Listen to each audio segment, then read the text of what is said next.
It's the Joe Padula Show, Clarksville's conversation. Absolutely. Joe Padula Show. Who is the city council candidate? Preaching Morrow for tomorrow.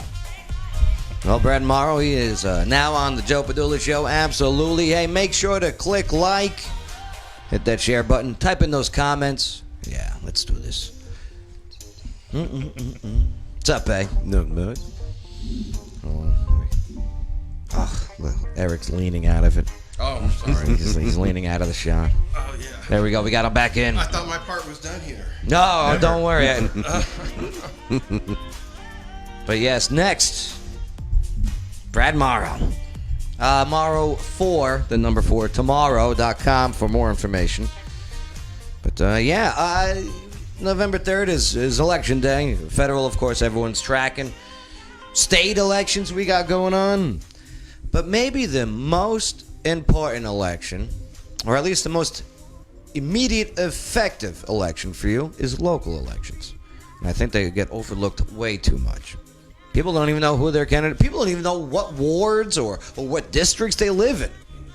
It's so true.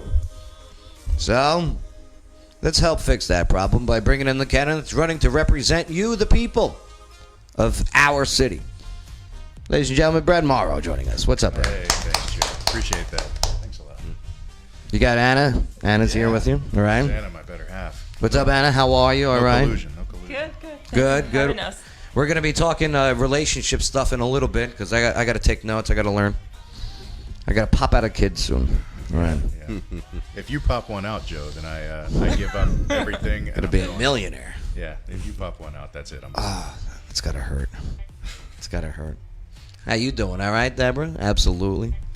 But okay, here it is. You're running for city council. Right. Okay, why? Why get into politics? I know, right? I keep why asking want to myself do that. this? Why? I keep asking myself the same thing. No? Okay. So for real, like I retired from the Army in 2017. Mm-hmm. You know that we used to work together back in the day. Oh, yeah. 2010, 2011. I got my strike sweater on today. Yeah. So that's when we first ran across each other. It was good times. Now I retired in 2017, and I went back to school. I finished a bachelor's degree, graduated with a 4.0 magna cum laude from Austin. Pardon me. Yeah, so let me stick the pinky finger out while I take a drink.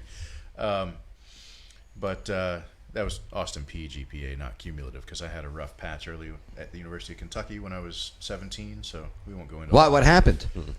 I guess we will. Party days? I guess we will go into that. I mean, hey, we all been there. I grew up in a little town, man. I grew up in a tiny little town that had less than 8,000 people in it, and I go to University of Kentucky, which to me, Lexington was like the big city, you know, and University of Kentucky, 20,000 students. Absolutely. You know? Yeah. My freshman chemistry class was in an auditorium with like 400 kids and a TA from India. It's like a fish out of water, huh?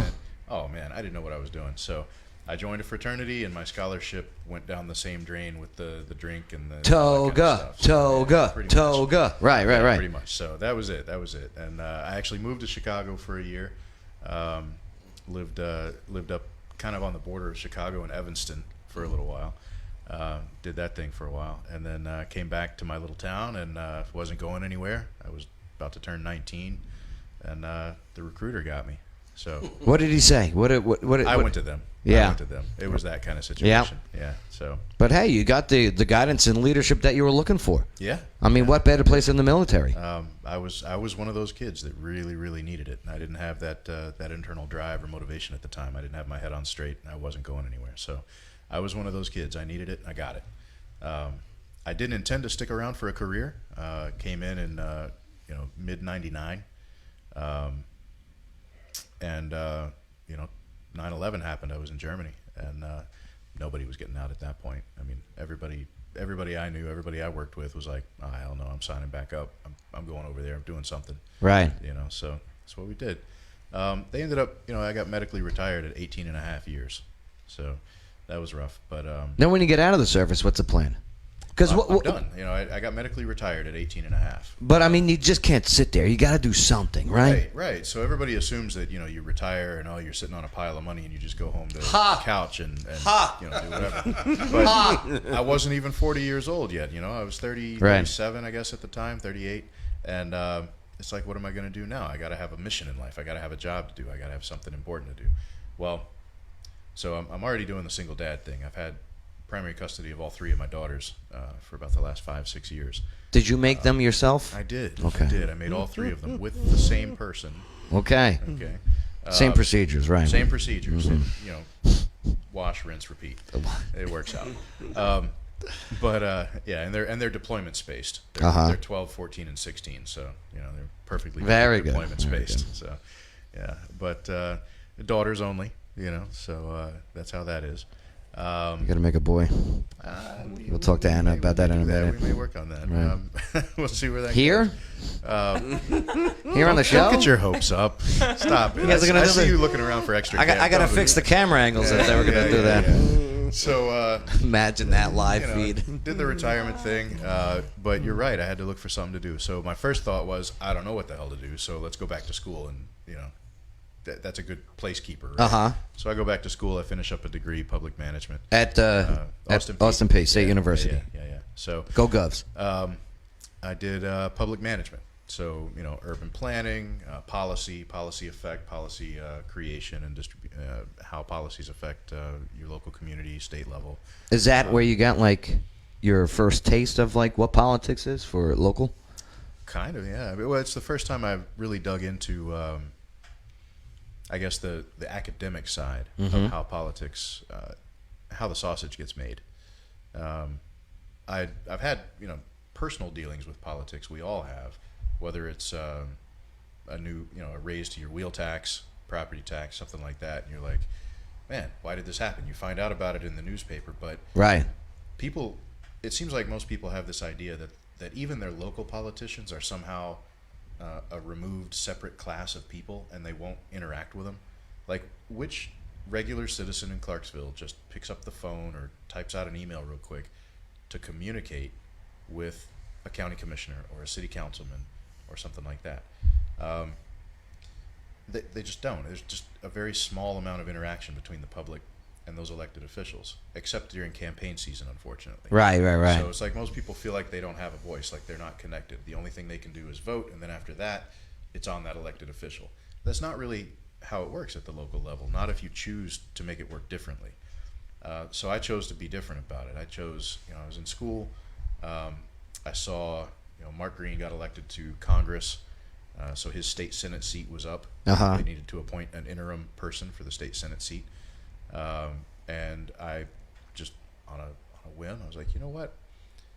I'm probably not qualified on the professional politics level, but on a character level, values-wise, I feel like I could do the job. So I put my name in the hat, and I qualified to be one of the 11 people that stood out for that nomination for the interim seat for State Senate. State Senate, that's right. And what that gave me was 5 minutes in front of the county commission to give a speech. So I was one of 11 people that night back in I guess it was January 19. I stood up there. I gave a little 5-minute thing on why I thought I should be the guy. I remember. And I think I got 1 or 2 votes after several rounds of going through. In no way, shape, or form did I come anywhere close to getting it. Didn't expect to. The person that they chose to do it, she had been down there before. She had been the state senator from here. Right. Very good name recognition. Right. And well, not only that, it was an interim position. It was a temporary gig. It was only going to be like 3 to 5 months. That's right. I'd still be figuring out where the bathroom was, by the time it was over. She had already been down there. She knew all the levers to pull. She knew who to talk to get things done. Speaking of which, real quick, bathroom-wise, toilet paper, do you hang it over or do you hang it under? It's over, definitely. So Over? I used to do the under thing, right? Yeah. But I've got this friend of mine. His name's Andy. And we had this debate in physics class. And he said, physics, okay. In physics. He Okay. said, you're not human if you do it underneath. You're not human. Not human. That was what he said to me. Eric, you hear that? You're not a human race, right? Yeah, if you're you not go human under. if you hang it under. And I said, why? And he said, spiders, bro. And I didn't believe it, right? Swear to sweet baby Jesus, I have the picture to prove it, that not even a week later I'm sitting in there and had it hanging under like I used to back then before I saw the light. And I pull it out, and there's one of those little red house spiders with the black palpy things on the No, I can't. Right. Like it was on the... Yeah, Did you wipe your butt with it? Oh, hell no. Okay. came off the toilet in a very undignified manner. Good. So it's definitely an over kind of thing. But now, city council. Here we are. Let me finish that. Yeah. So sorry, I got off on a ramble. It's all good. Retired, school. Finished school, graduated. I come home. I don't have school to do. I don't have the Army to go do. But I've still got kids at home, and I'm looking around, and I've got neighbors who are police officers, and neighbors who are truckers, and neighbors who are work for prisons and things like that. And I'm just talking to people, and they talk about issues, and they talk about problems. And so I stepped out for the state senate thing. I started going to county commission meetings. I started going to city council meetings. Getting involved, meeting these people who are making the decisions, and I start realizing I agree with some of it. I disagree with some of it. I start looking at the things on Facebook. I see a lot of people bitching and moaning on Facebook, but they don't actually show. I never see them at the meetings. They're not. That's right. They're just on Facebook. Keyboard commandos. They're right. not out there meeting people. They're not out there trying to talk to the public officials or change any minds. So I figured, you know what? I'm not going to bother doing it that way. I'm going to go do it this way. I'm going to get involved, and I'm going to do it. I'm going to put my values out there. I'm going to put myself out there, and I'm going to take it to City Hall, take it to the county commission chambers, whatever, wherever, and I'm going to try to make a difference according to the values that I hold. What are some of those differences you want to make for not only just your ward, Ward 9, but if elected to City Council, okay, you'll also be voting and proposing things on citywide level? Yeah, so one of the big ones for me is with the police department in particular. So the police department is very well led and very well trained. We have some amazing cops in this town. I've had the pleasure to get to know a lot of them. I'd say 5 or 6 in particular. Is I think of, but on a personal level, not even on a professional level. And they're just great people. They're very well funded. They're very well trained. But you always need more. And you know what? Clarksville is a growing city. And every time we add a neighborhood, that's another patrol route. Every time we add a shopping center, that's another possible crime location. Every time we add these things, you need to add that. That's part of the infrastructure that has to grow with Clarksville is police, fire, EMS, along with the roads, obviously, sewers, all that. Defund the police was a very popular trending topic not too long ago. If that ever makes its way here to Clarksville, your vote on that? Hell no. No. Yeah, hell no. Matter of fact, I just sent back some answers to the, I think it's the Fraternal Order of Police. They sent out a questionnaire to all the candidates, and they had that on there. That was one of the questions they asked.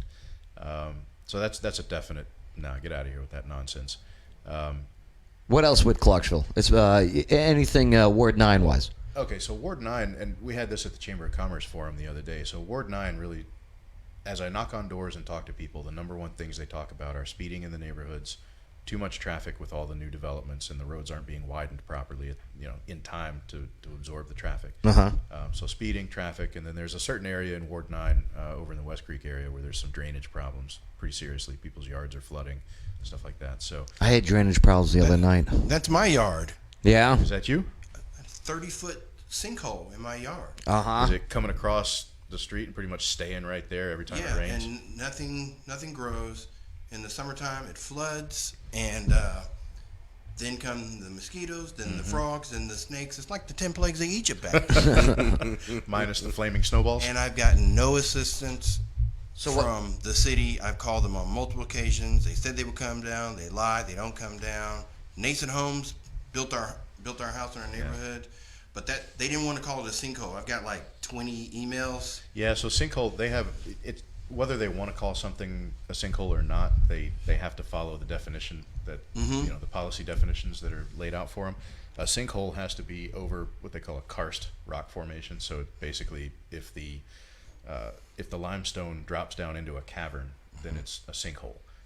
If it's just a depression in the ground, that's a soft depression and maybe a divot, so to speak, in the rock layer, it's not necessarily a sinkhole. It would just be a water holding depression. So if they drop 50 tons of rock, some gravel, yeah, or into, even put into in a the culvert. hole, Yeah, this is on the side of my house. they put 50 tons in 50 that thing. tons. Yeah, I'd call that a sinkhole. Yeah. Yeah, that's got to go somewhere. It's taken down my fence. That's got to go somewhere. You're probably sitting on top of some karst formation over there. And no assistance whatsoever. None. Yeah, so that would be, as far as I track right now, that would be something that the street department, the city street department, would have Contacted them. I forgot the guy's name. The current. I think he's running for some other office or something. Yeah, you talking about Jeff Bryant? That's highway Yeah, supervisor. he just won the election for the county highway supervisor. He was with the city street department, but Right. he won the election, so he's going to be he is our next county. I highway recommend you supervisor. contact your city council representative. Yeah. Okay. Find out who that is. Do you live in Ward 9? I don't know. Yeah. See, Hey, didn't we talk about that yeah, earlier? and that's something we definitely got to fix. But again, Morrow for tomorrow. I mean, as you can see, the guy speaks well. He's eloquent and he's passionate. Thank you. No, thank you. I appreciate you telling just a fraction of your story. You know, for more, definitely check out online. He's got a great website, a lot of information, and he's got a hell of a story. Thanks, Joe. Oh, the best is yet to come, right? Yeah, I hope so. I'm only 41, so it's only half written. Oh, you look young. You look young. I shaved the beard off a couple of days ago, so I get compliments on that. Where did you two meet? Where did you guys, Jip Bop. Where at? Jip Bop, that little At Korean. Jip Bop in the little yeah. Oh, I Korean love place yeah. down. Freaking David Kim. He's great. Yeah. Jip Bop. Well, wait, you guys went there together, or you? What's the story? How do we tell this story? It's classified. No, Sorry. No, so you're at Jib Bop. You guys were on separate dates. No, Joe, I don't roll like that. Oh my God, I gotta, I'm not gonna go in there. I gotta know go what in with happened. somebody in the All right, who said hello first? Oh gosh, actually, I think I did. I thought we are gonna help you to make a baby, not talking about our relationship. Well, I don't know if you guys are gonna help me make a baby, Advice only. but so you guys are in Jib Bop. Yeah, we met at Jip Bop. Been about a year and a half now. So. Getting that Pugo gear, right? And you just have to put this music on. Yeah. What would you like to order? Some kimchi. I had no idea what to order. I just asked you. Oh, that's pretty good. I'd been there a couple of times. That's pretty good. You know, Drew, my man Drew. Yeah, we used to absolutely. go down there and hang Yeah. out sometimes during school. So Well, you guys freaking rock. yeah, thanks, man. Yeah, it's been good. It's always good to have a team. It's the Joe Padula Show. Bada bing. Clarksville's conversation.